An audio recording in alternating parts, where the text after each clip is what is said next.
والصلاة والسلام على سید الانبیاء والمرسلین قال اللہ تعالی وتبارک فی القرآن المجید والفرقان الحمید بسم اللہ الرحمن الرحیم قد جاءکم من اللہ نور وکتاب مبین صدق اللہ مولانا العظیم وصدق رسولہ النبی الکریم الرؤوف الرحیم اللہم نور قلوبنا بالقرآن وزین اخلاقنا بالقرآن وادخلنا الجنة بالقرآن ونجنا من النار بالقرآن قال اللہ تعالی وتبارک فی شان حبیبہ مخبرا وآمرا ان اللہ وملائکتہ یصلون علی النبی یا ایہا الذین آمنوا صلوا علیہ وسلموا تسلیما الصلاۃ والسلام علیک یا رسول اللہ وعلى آلك وأصحابك يا محبوب رب العالمين الصلاة والسلام عليك يا رسول الله وعلى آلك وأصحابك يا محبوب رب العالمين۔ تمام حمد و ثنا، تعریف و توصیف اللہ جل مجدہ الکریم کی ذات پاک کے لیے، جو خالق کائنات بھی ہے اور مالک شش جہات بھی۔ اللہ جل وعلا کی حمد و ثنا کے بعد حضور نبی اکرم، شفیع امم، رسول محتشم، نبی مکرم، اللہ کے پیارے، امت کے سہارے، رب کے محبوب، دانائے غیوب، مالک رقاب امم، فخر عرب و عجم، والی کون و مکان، سیاہ لا مکان، سید انس و جاں، سرور لالا رخاں، نیر تاباں، سر نشین مہوشاں، ماہ خوباں، شہنشاہ حسینہ، تتمہ دوراں، سر خیل زہرہ جمالاں، جلوہ صبح ازل، نور ذات لم یزل، باعث تکوین عالم، فخر آدم و بنی آدم، نیر بطحا، رازدار ما اوہا، شاہد ما طغا، صاحب علم نشرہ، معصوم آمنہ احمد مجتبیٰ، حضرت محمد مصطفیٰ صلی اللہ علیہ وسلم کے حضور ناز میں اپنی عقیدتوں، ارادتوں اور محبتوں کا خراج پیش کرنے کے بعد واجب الاحترام، ذوی الاحتشام، ذی وقار علماء کرام، معزز محترم سامعین، مہمانان ذی وقار، السلام علیکم ورحمۃ اللہ وبرکاتہ۔ میلاد النبی صلی اللہ علیہ وسلم کے عنوان سے آج کی یہ خوبصورت محفل منعقد ہے۔ اللہ تعالی جل شانہ ہماری حاضری کا ایک ایک لمحہ اپنی بارگاہ میں قبول فرمائے۔ آپ کے سامنے کچھ باتیں گوش گزار کر کے اپنی گفتگو کو سمیٹوں گا۔ اللہ تعالی میری زبان پہ کلمت الحق جاری فرمائے۔ حضور کا تذکرہ دل نواز دلوں کے لیے باعث تسکین ہے۔ حضرت شیخ مہدی الفاسی مطالع المسرات شرح دلائل الخیرات میں لکھتے ہیں کہ حضور کا ذکر سن کے جس شخص کے کلیجے میں ٹھنڈ نہیں پڑتی، اس کے سینے میں دھڑکنے والا دل کسی مومن کا دل ہی نہیں ہے۔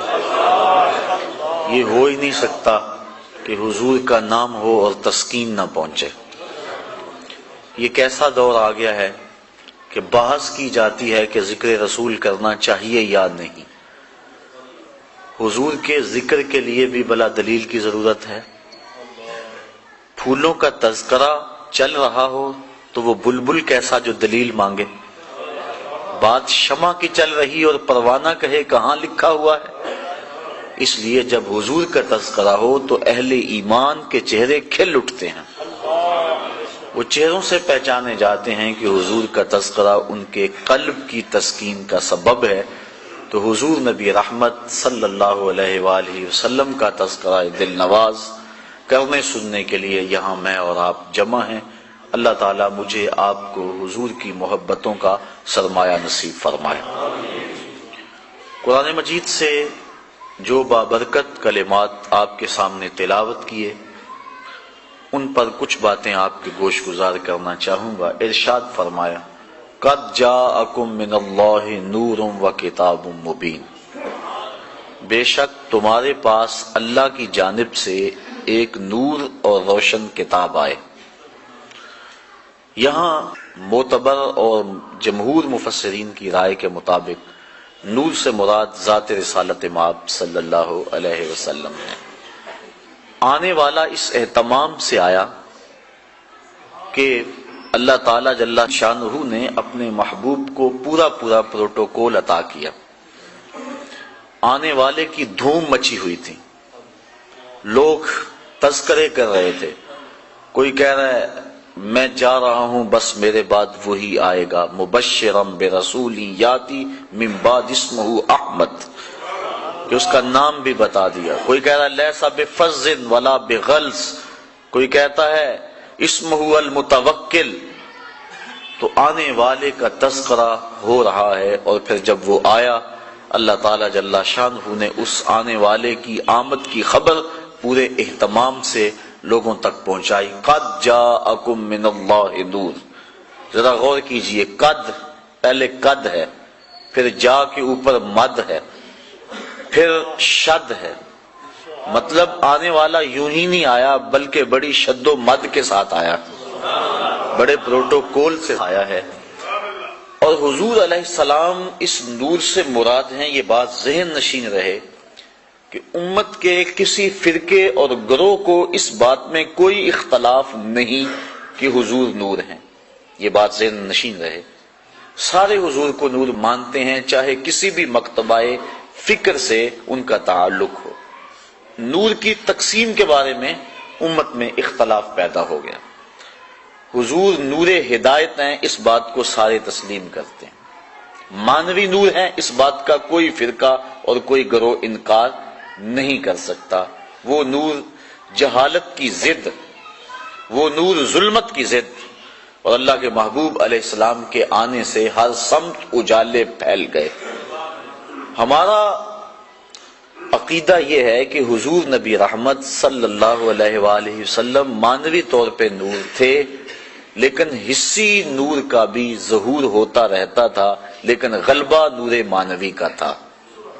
کبھی ایسا ہوتا کہ رات کو موجود ہوتے اندھیرا چھایا رہتا، اس وقت مانوی نور کا ظہور ہو رہا ہے، اور کبھی ایسا ہوتا کہ حجرہ عائشہ میں اندھیرا ہے، عرض کرتے ہیں حضور سوئی نہیں مل رہی، تو آقا کریم مسکرا دیتے ہیں، فرماتی ہیں فَتَبَيَّنْتُ الْعِبْرَةُ بِشُعَاعِ نُورِ وَجْهِهِ، تو میں نے حضور کے چہرے کی چمک سے اپنی گمی ہوئی سوئی کو تلاش کر۔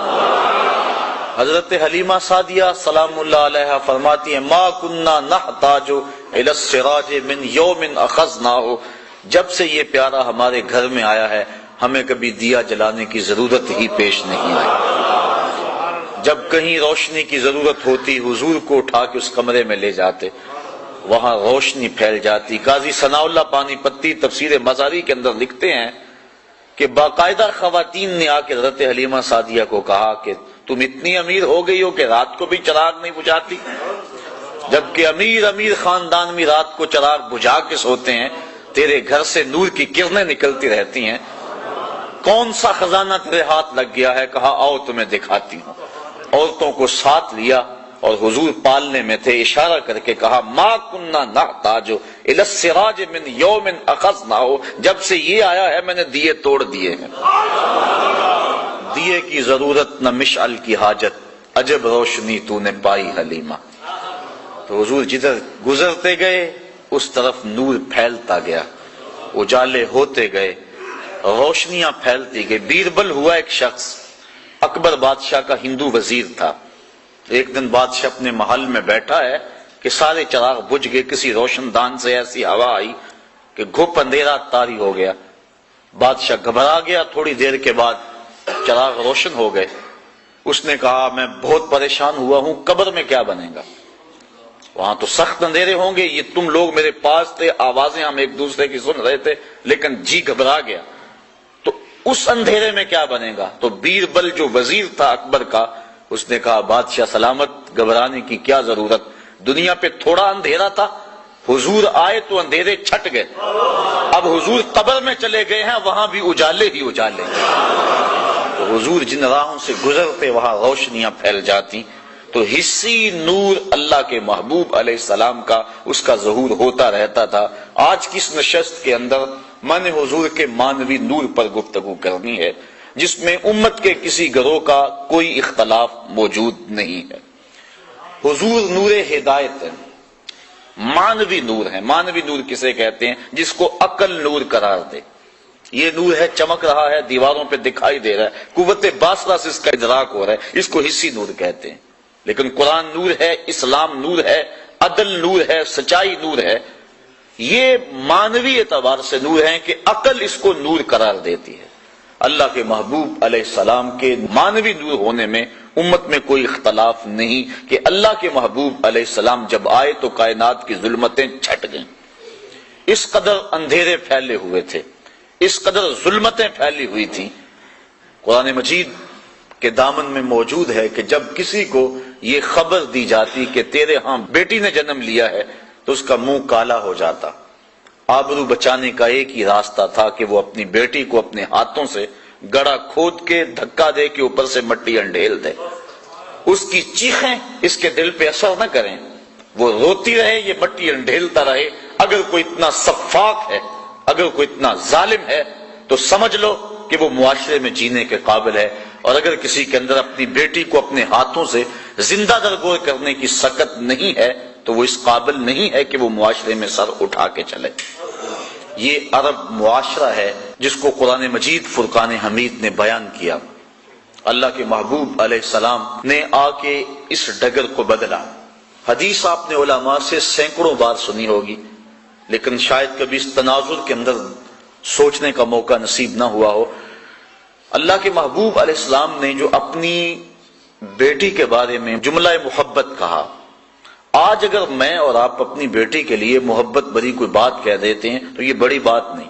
اس معاشرے کے اندر بیٹی کی آبرو ہے، بیٹی کی عزت ہے اور بیٹی کی توقیر ہے ہمارے اس معاشرے کے اندر۔ بوڑھا باپ اپنی کمر پہ بوریاں لاد لاد کے مزدوری کرتا ہے کہ میں نے بیٹی کے ہاتھ پیلے کرنے ہیں۔ یہ باپ تو سفاک تھا، یہ تو قتل کرتا تھا، یہ تو زندہ درگور کرتا تھا، اور یہ ساری رات اوور ٹائم لگا رہا ہے۔ یہ بیٹی کے لیے محنت کر رہا ہے، فیکٹری کے اندر بھائی اوور ٹائم لگا رہا ہے، یہ زندہ درگور کرتے تھے۔ کیا ماجرا ہوا؟ کس نے ڈگر بدلی؟ کس نے حالات کا رخ پلٹ دیا؟ 14 صدیاں قبل کی تاریخ پڑھ کے دیکھو، وہ جو دھکا دیتے تھے گڑھے کے اندر اور اس پہ افتخار تھا، انہیں فخر تھا، آقا کریم نے اس دور میں کلمہ حق بلند کیا، کہا بیٹیوں کو زندہ درگور کرنے والوں اور منحوس سمجھنے والوں سن لو، فاطمہ تو بدعۃ منی، میری فاطمہ میرے جگر کا ٹکڑا ہے۔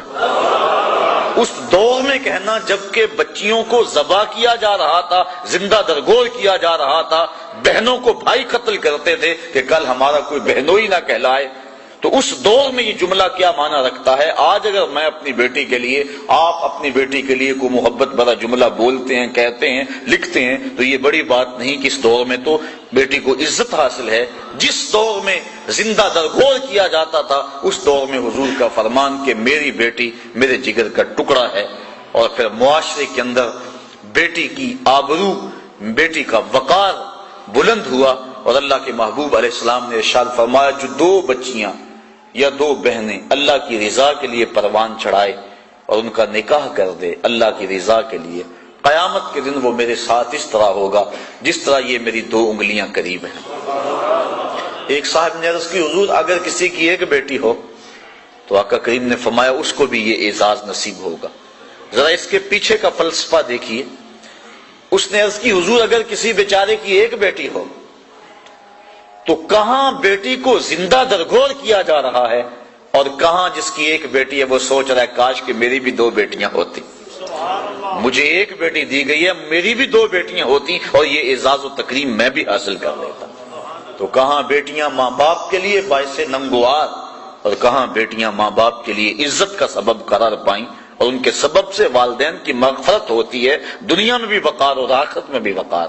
حضور نبی رحمت صلی اللہ علیہ وآلہ وسلم گھر میں تشریف لائے تو ام المومنین حضرت عائشہ صدیقہ رضی اللہ تعالی عنہا محبوب کائنات نے عرض کی حضور آج عجیب ماجرا ہوا، ہمارے گھر میں ایک خاتون آئی جو کہ حبشی نژاد تھی، اور اس کے دونوں پہلوؤں میں اس کی 2 بیٹیاں تھیں۔ اس نے صدا لگائی، میں نے سارا گھر ڈھونڈا لیکن اس کو دینے کے لیے کچھ نہ ملا۔ میں نے پھر کوشش کی کہ حضور کا گھر ہے اور سائل خالی نہ جائے۔ میں نے دوبارہ کوشش کی تو ایک خشک کھجور مل گئی، چوہارا مل گیا۔ میں نے وہی چوہارا اٹھا کے اس عورت کو دے دیا۔ سخت بھوک لگی ہوئی تھی، اس کا پیٹ کمر سے لگا ہوا تھا، لیکن اس نے اس کھجور کو 2 حصوں میں تقسیم کیا اور ایک اس بیٹی کے منہ میں ڈال دیا اور ایک ٹکڑا اس بیٹی کے منہ میں ڈال دیا۔ خود بھی بھوکی تھی لیکن اس نے خود نہیں کھایا۔ یہ کہتے کہتے ام المومنین آبدیدہ ہو گئیں کہ حضور وہ خود بھی بھوکی تھی لیکن اس نے یہ بیٹیوں کو دیا۔ تو آقا کریم فرمایا، عائشہ کل قیامت کے دن گناہوں کے سبب سے یہ خاتون اگر جہنم کا ایندھن بننے لگی تو یہ بیٹیاں درمیان میں آڑ بن کے کھڑی ہو جائیں گی۔ اے اللہ، ہم اپنی ماں کو جہنم میں نہیں جانے دیں گی، اور اللہ ان کی سفارش مان کے ان کی ماں کو جنت عطا فرما دے گا۔ اور حدیث میں آتا ہے امرأۃ مردودہ، وہ عورت جس کے خامد نے اس کو طلاق دے دی، بدصورتی کی وجہ سے، غربت کی وجہ سے، جہیز کم لانے کی وجہ سے، یا کسی سبب سے اس کو طلاق دے دی۔ اب معاشرے میں اسے کوئی قبول نہیں کرتا، ساری زندگی اس نے اپنے باپ کے دروازے پہ بیٹھ کے گزار دی۔ اس عورت کو عربی میں کہتے ہیں امرأۃ مردودہ، واپس لوٹائی گئی عورت۔ حدیث میں آتا ہے جب قیامت کے دن اس کے باپ کو جہنم کا حکم ہوگا تو یہ اللہ تعالیٰ سے بحث کرے گی، مالک نہ تو نے مجھے عقل دی نہ تو نے مجھے شکل دی، سسرال نے دھکا دے دیا، خامن نے قبول نہ کیا، معاشرہ مجھے دوبارہ قبول کرنے کو تیار نہیں تھا، یہ میرا باپ تھا جو میرے لیے مزدوری کرتا رہا اور میری کفالت کرتا رہا، آج میں تو اس کو جہنم میں نہیں جانے دوں گی۔ وہ رابعہ بصریہ نہیں، عام سی عورت، لیکن قیامت کے دن اللہ اس کے باپ کو اس کی سفارش مان کے جنت کی راہیں عطا فرما دے گا۔ تو وہ بیٹی جو ماں باپ کے لیے باعث ننگوار تھی، اللہ کے محبوب صلی اللہ علیہ وآلہ وسلم نے اس مرتبے پہ بیٹی کو بٹھایا کہ ماں باپ کے لیے جنت کے دخول کی بشارت بن گئی اور جنت میں داخل ہونے کا ذریعہ بن گئی۔ آپ تاریخ عرب پڑھیں، جس طرح وہ سکی بیٹی کو قتل کر دیتے تھے، وہ سکی ہمشیرہ کو بھی قتل کر دیتے تھے۔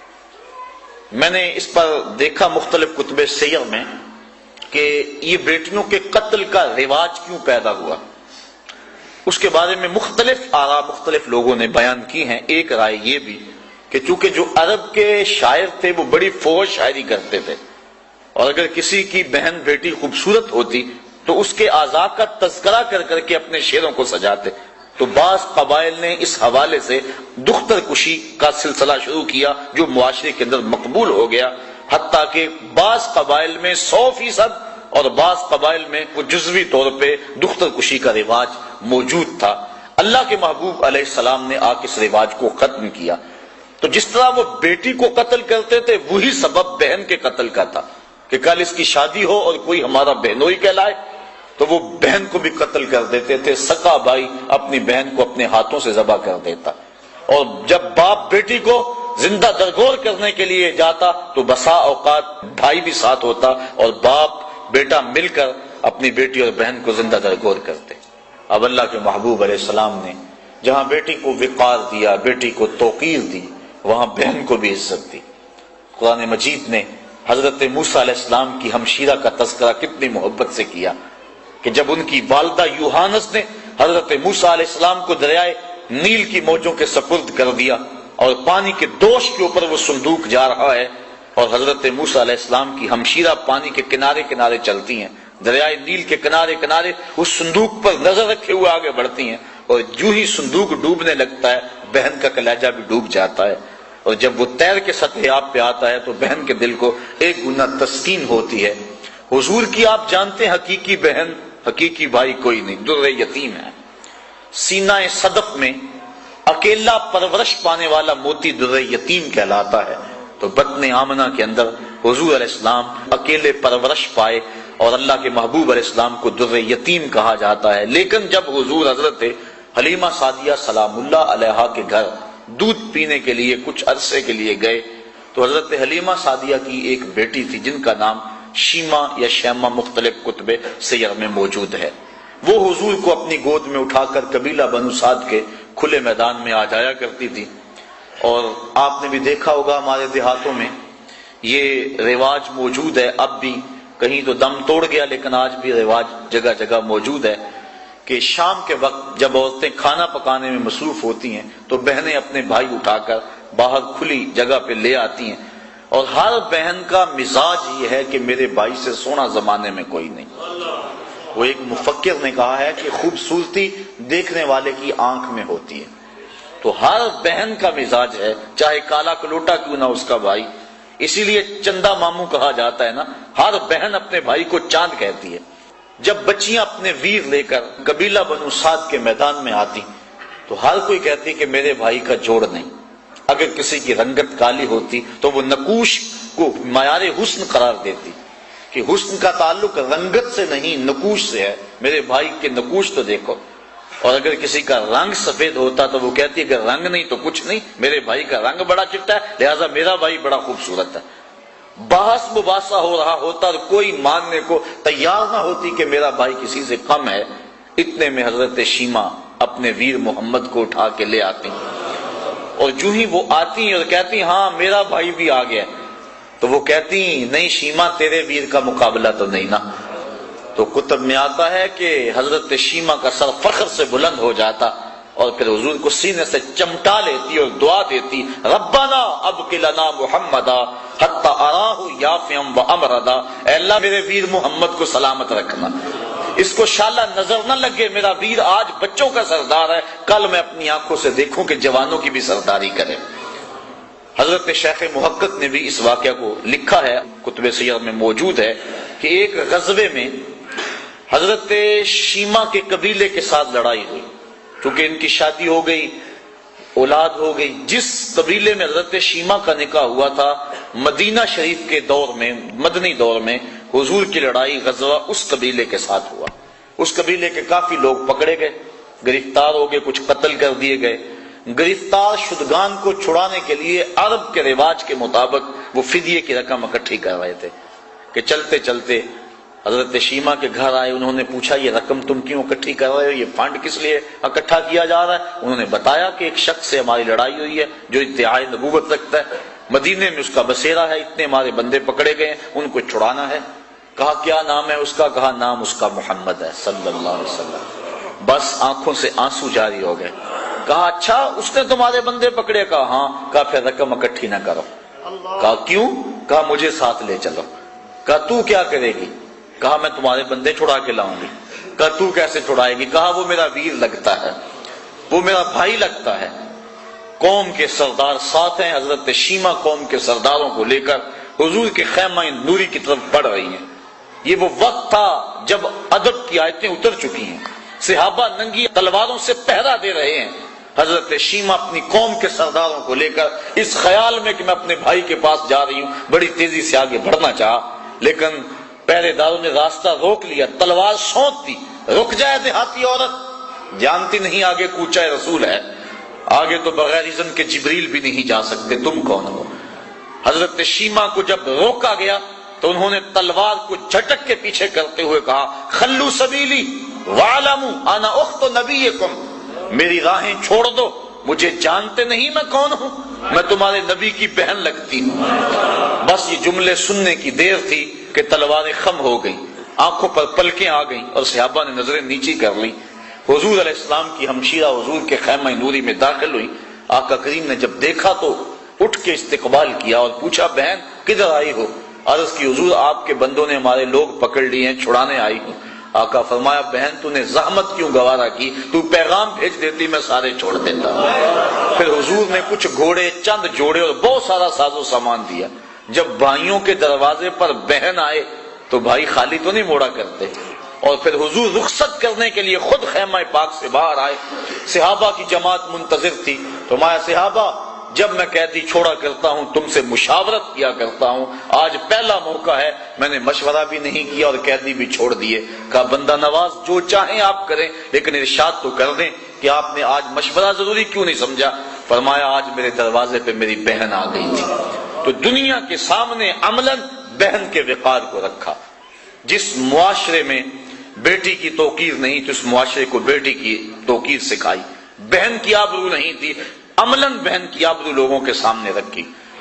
سوتیلی ماں ترکے میں بٹتی تھی اور سکی ماں کی بھی عورت ہونے کے ناطے سے آبرو نہیں تھی، لیکن اللہ کے محبوب نے قولاً اور عملاً ماں کی آبرو لوگوں کے سامنے رکھی. الجنت تحت اقدام الامہات، جنت تو ماں کے قدموں کے سائے تلے، ماں کے قدموں تلے جنت بچھا دی. اور حضور نے عملاً لوگوں کے سامنے ماں کا پیار بیان فرمایا. الحاوی للفتاوی نے اس واقعہ کو بیان فرمایا.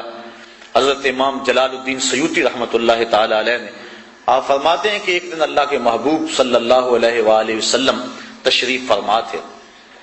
نماز عصر پڑھانے کے لیے حضور تشریف لائے. تا حد نظر صحابہ کا اجتماع کثیر تھا. جو ہی حضور جلوہ گر ہوئے، حضور نے مسجد نبوی کے اندر قدم رکھا، حجرہ عائشہ سے نکلے، سارے صحابہ ادب سے کھڑے ہو گئے. بس پھر حضور کی آنکھیں برسنے لگی، ایک ٹھنڈی ہوا بھری، اور حضور نے وہ جو الفاظ کہے وہ الحاوی کے اندر موجود ہیں. فرمایا لو ادرکت والدی او احدہما، کاش آج میرے ماں باپ زندہ ہوتے. انسان نے جب دکھوں کا دور دیکھا ہو، بعد میں اللہ خوشحالیاں دے دے، تو انسان آرزو کرتا ہے کہ میرے ماں باپ نے میرے دکھوں کا دور دیکھا، میرے سر پہ عزتوں کی سجی ہوئی دستار بھی دیکھتے، مجھے غربت میں دیکھا، امارت اور دولت کی ریل پیل بھی دیکھتے. تو حضور علیہ السلام اس وقت پیدا ہوئے تھے جب باپ کا سایہ سر پہ نہیں تھا، اور 6 سال کی عمر ہے کہ والدہ بھی انتقال کر گئیں. ابوا کی ریت ہے، مدینہ المنورہ سے واپس آ رہے ہیں، 6 سال کی عمر ہے، 3 نفوس پہ مشتمل قافلہ ہے، حضرت ام ایمن، حضور اور حضرت آمنہ سلام اللہ علیہا. جب ابوا کی ریت کے ٹیلوں میں پہنچے تو سخت بخار ہو گیا.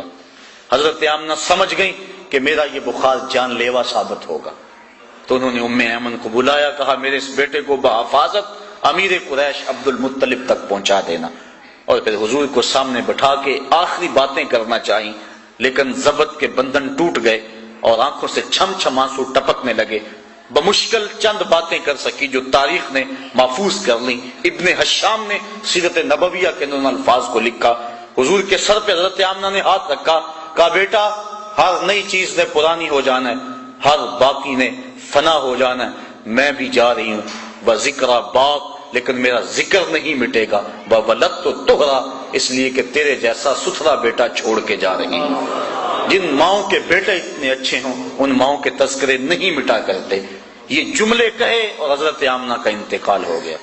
حضور پھر اپنی والدہ کے پاس پھوٹ پھوٹ کے روئے اور بار بار پوچھتے تھے امی آپ بولتی کیوں نہیں. 6 سال کی عمر، پھر انہی پتھروں میں اور انہی ریت کے اندر اپنی ماں کی تدفین کی اور آنکھوں سے آنسوں کا چھڑکاؤ قبر پہ کیا. آج ہو بھی کیا سکتا تھا، مدینے میں حضور کی ماں کا آج انتقال ہوتا تو فرشتے جنت سے پھول لے کر آتے، کتنے صحابہ جنازے کے جلوس میں ہوتے. لیکن غربت، تنہائی، وہ کیا کسی شاعر نے کہا تھا تجھے کن پھولوں سے ہم کفن دیں، تو جدا ہی ایسے موسموں میں ہوا جب درختوں کے ہاتھ پھولوں سے خالی تھے.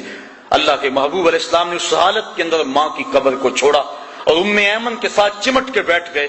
روایات میں آتا ہے کہ اللہ کے محبوب کی عمر ابھی 8 سال کی تھی کہ جناب عبد المطلب کا انتقال بھی ہو گیا. جب امیر قریش کا جنازہ اٹھا تو سارا مکہ امڈ آیا، لیکن 8 سال کا بچہ کبھی اس دیوار کے ساتھ لگ کے روتا تھا، کبھی اس دیوار کے ساتھ لگ کے روتا تھا.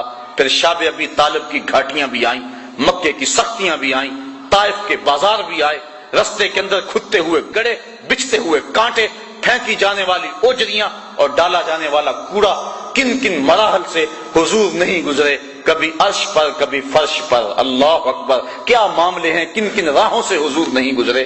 اور آج مدینہ کا ماحول ہے، آیت ادب کی اتر چکی ہیں، خبردار میرے نبی کی آواز سے آواز بھی اونچا نہ کرنا ورنہ عمل ضائع کر دوں گا، تمہیں خبر نہیں ہونے دوں گا. وہ وقت گزر گیا جب پتھر مارتے تھے. اب صحابہ نبی کی چوکھٹ پہ حاضر ہونا چاہتے ہیں. اللہ ادب سکھاتا ہے، پہلے جاؤ گھر سے صدقہ لو، پھر فقیر کو ڈھونڈو، پھر فقیر کو صدقہ کرو، پھر نبی کی چوکھٹ پہ آؤ، تمہیں پتہ چلے ہم کس وقت کی بارگاہ میں جا رہے ہیں. اب حضور تشریف لائے، صحابہ ادب سے کھڑے ہو گئے، امٹتے ہوئے محبتوں کے جذبات کو دیکھا، آنکھیں چھلک پڑی اور فرمایا کاش آج میری ماں زندہ ہوتی.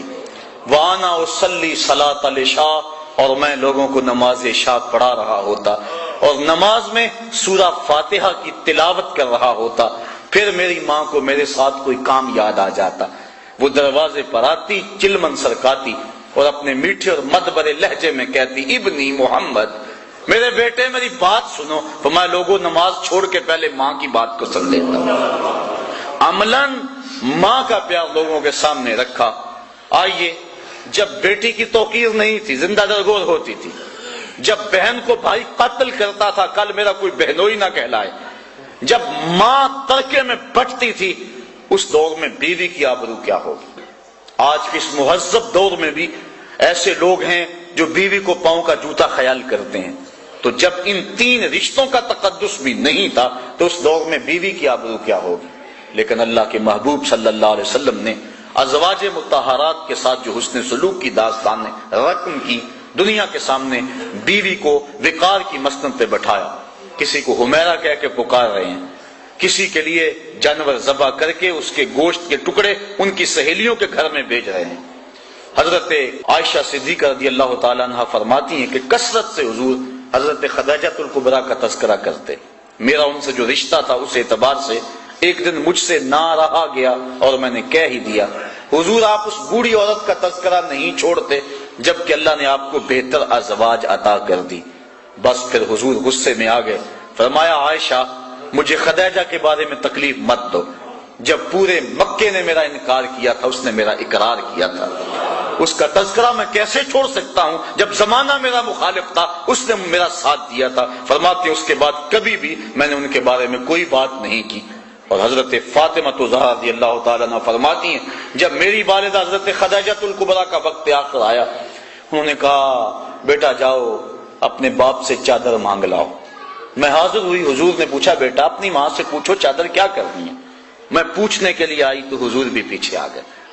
تو حضرت خدیجہ نے عرض کی حضور اس وقت جو کیفیت ہے مجھے محسوس ہو رہا ہے کہ وقت آخر ہے، میں چاہتی ہوں کہ اس چادر سے مجھے کفن دیا جائے تاکہ اس کی برکت مجھے قبر میں برزخ میں نصیب ہو۔ اب سنیے لفظ اللہ کے محبوب نے جو اس موقع پہ فرمائے۔ اللہ کے محبوب نے اس موقع پہ جب حضرت خدیجہ نے یہ جملے کہے آنکھیں چھلک پڑی اور فرمایا خدیجہ تو نے تو چادر مانگی ہے، لو اردت جلدی لا آتیتو کہ اگر تو میری جلد بھی مانگتی میں وہ بھی اتار کے دے دیتا۔ بیوی کے ساتھ محبت کی یہ داستان اور محبوبہ کی مسند کے اوپر اللہ کے محبوب نے بٹھایا۔ غلام کی تذلیل جو عرب معاشرے میں تھی، اگر آقا کی مرضی کے بغیر غلام دھوپ سے اٹھا کے جوتے چھاؤں میں رکھ دیتا تو تاریخ عرب پڑھیں کہ آقا کوڑے برساتا کہ تو متکبر اور خود سر ہو گیا کہ تو نے مجھ سے پوچھا نہیں اور پوچھنے کے بغیر تو نے میرے جوتے کو ہاتھ لگایا۔ وہ کہتا کہ جوتے خراب ہو رہے تھے آپ اندر تھے، میں نے کہا کہ میں اس کو چھاؤں میں رکھ دوں، لیکن آقا اس پہ بھی کوڑے برساتا ہے کہ تو متکبر ہو گیا، تو نے پوچھنا گوارا نہیں کیا۔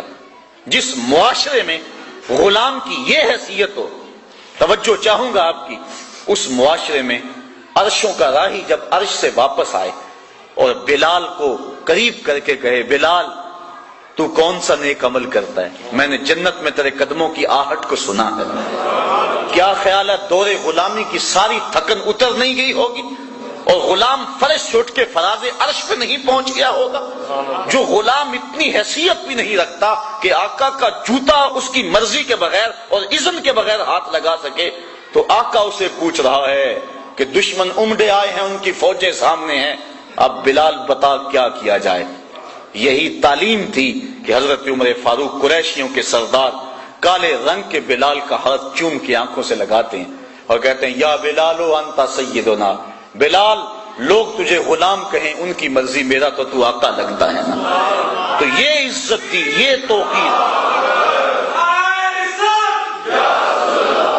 بلکہ معاشرے کے وہ پسے ہوئے طبقے جن کو نظر انداز کیا جاتا تھا، آج ہمارے اس معاشرے میں اگر کوئی شخص یتیم ہو جاتا ہے بچہ تو وہ زیادہ محبتیں سمیٹتا ہے، لیکن عرب معاشرے کی تاریخ پڑھیں، اللہ تعالیٰ نے قرآن مجید کے اندر ارشاد فرمایا سورۃ الماعون کے اندر کہ یہ وہ ہیں جو یتیموں کو دھکے دیتے ہیں، فَذَلِكَ الَّذِي يَدُعُّ الْيَتِيمَ، یہ قرآن نے یوں ہی نہیں کہا تاریخ میں آتا ہے وہ یتیموں کو منحوس سمجھتے تھے، اگر ہمارے بچوں سے یہ ملے تو ہمارے بچوں میں نحوست نہ آ جائے، تو یتیموں کو دروازوں سے دھتکار کیا کرتے تھے۔ لیکن اللہ کے محبوب نے کیا فرمایا سنیے ذرا۔ ایک دن مجلس صحابہ لگی تھی، حضور جلوہ گر تھے، ایک صحابہ آئے، عرض کی حضور دعا کیجئے، میرا بچہ صبح سے گم ہے، مل نہیں رہا، کہ میرا بچہ مجھے مل جائے، میں بےتاب ہوں، اس کی ماں الگ رو رہی ہے۔ قبل اس سے کہ حضور ہاتھ اٹھاتے اور دعا کرتے، اسی مجلس میں ایک شخص بیٹھا تھا جو بعد میں آیا تھا، عرض کی حضور اس کے بچے کو ابھی فلاں باغ میں بچوں کے ساتھ کھیلتا ہوا ابھی دیکھ کر آیا ہوں۔ بس باپ نے سنا نہ آؤ دیکھا نہ تاؤ اور دوڑ لگا دی۔ صبح سے بچھڑا ہوا تھا، خبر مل گئی، آقا کریم فرمایا اس کو ذرا آواز دو۔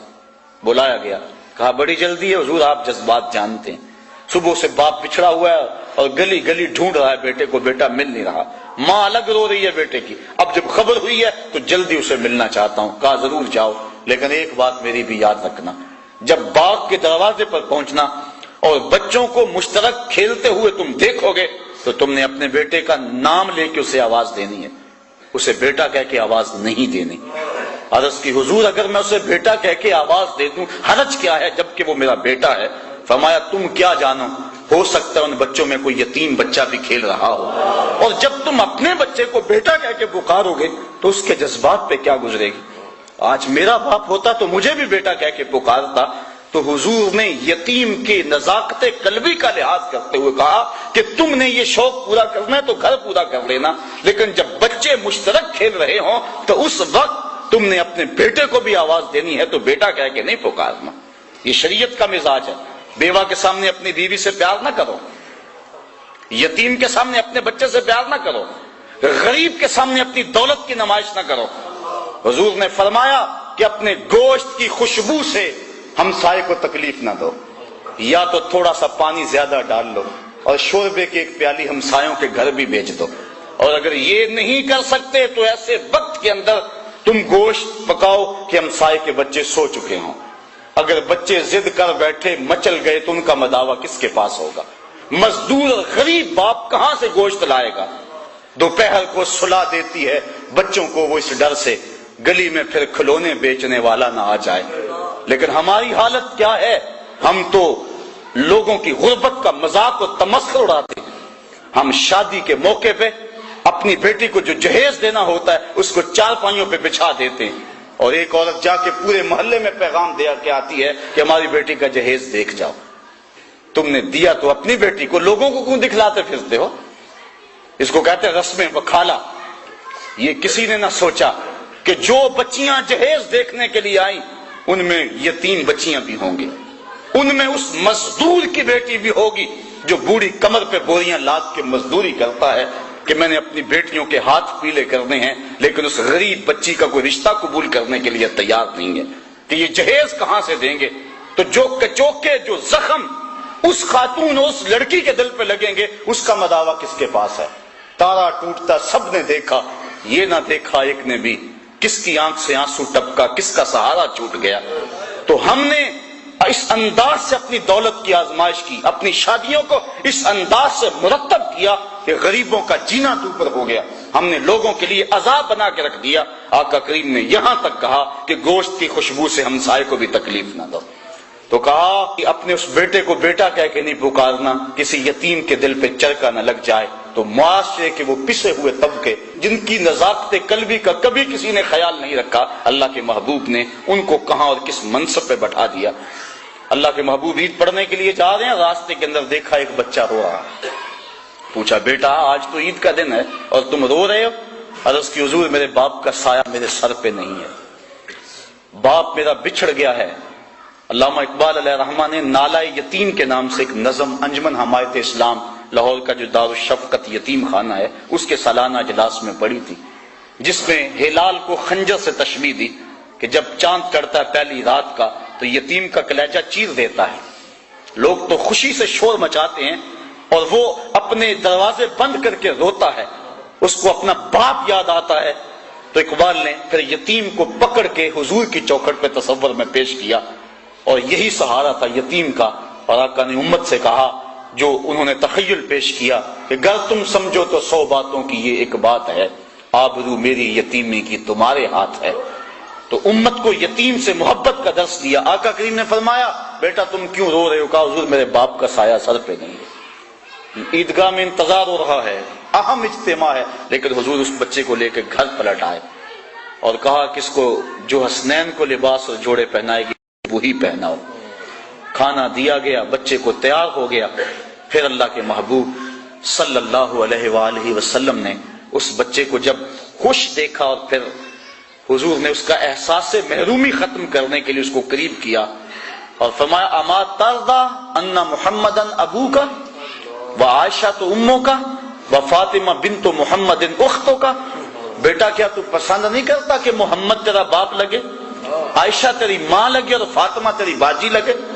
اس نے کہا اگر یہ مجھے رشتے مل جائیں تو پھر مجھے کیا چاہیے؟ کہا آج کے بعد یہ رشتے تیرے ہوئے۔ اور پھر انگلی تھامے حضور عیدگاہ کی طرف اس بچے کو لے کے جا رہے ہیں، اور بھی بچے اپنے اپنے ماں باپ کے ساتھ جا رہے ہیں، لیکن وہ یتیم زبان حال سے کہتا ہے تھا تو یتیم، لیکن آج مزہ آ گیا، مصطفیٰ کی انگلی تھامے جا رہا تھا۔ معاشرے کے وہ پسے ہوئے طبقے، اللہ کے محبوب مسجد نبوی میں تشریف فرما ہے، ایک خاتون دروازے پہ کھڑی ہوئی اور یوں حضور کو ہاتھ سے اشارہ کر کے بلایا۔ صحابہ کو یہ عمل بڑا ناگوار لگا، لیکن حضور اٹھ کے اس کی بات سننے کے لیے دروازے پہ چلے گئے۔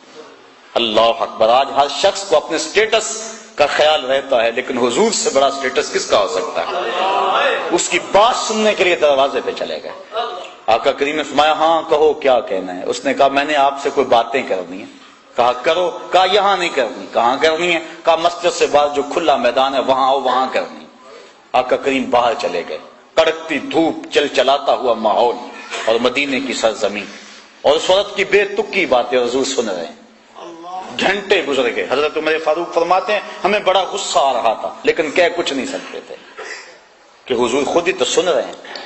جب گھنٹوں اس نے اپنی باتیں سنائی، آقا کریم صلی اللہ علیہ وآلہ وسلم سنتے رہے۔ جب وہ خود تھک کے جانے لگی تو ہم نے عرض کی بندہ نواز، پورے مدینے میں یہ تاثر ہے اس عورت کا توازن عقلی ٹھیک نہیں ہے، آپ کا وقت قیمتی، بدن نازک، دھوپ میں اور بے مقصد باتیں، آپ ایسی ویسی عورتوں کی باتیں کیوں سنتے ہیں؟ تو حضور فرمایا عمر پورے مدینے میں اس بیچاری کی کوئی نہیں سنتا، میں بھی نہ سنوں، ایک تو ہی ہوتے ہیں میری آساں دا سہارا، دس کنوں کراں جے تینوں نہ کراں یاد۔ اور اس عورت کو بلا کر کہا جب دکھڑے زیادہ ہو جائیں مدینے کی جس گلی، جس کونے، جس نکڑ پہ چائے کھڑا کر کے محمد کو دکھڑے سنا لیا کر۔ جس آقا نے